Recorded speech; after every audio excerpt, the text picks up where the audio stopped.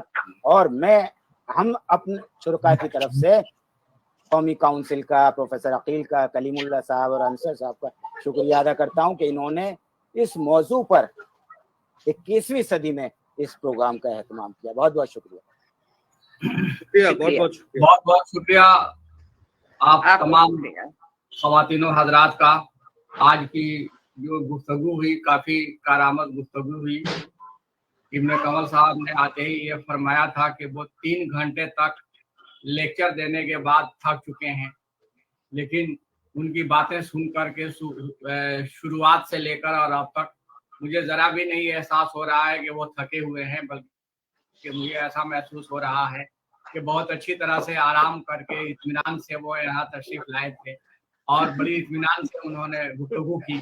آپ نے داستان کے فن کے اوپر جو گفتگو کی وہ لاجواب گفتگو کی, اور تمام لوگوں نے جس طرح سے اظہار خیال کیا ہے داستانوں کے اوپر اور جس انداز میں آپ لوگوں نے گفتگو کی, خاص طور پر نواب جعفر میر عبداللہ صاحب اور جناب دانش حسین صاحب, جس طرح سے جن لب و لہجے میں اور جس انداز بیان میں آپ نے سنایا وہ بھی لاجواب تھا اپنے آپ میں. اور میں یقیناً آپ کو کسی نہ کسی پروگرام میں ضرور بلاؤں گا.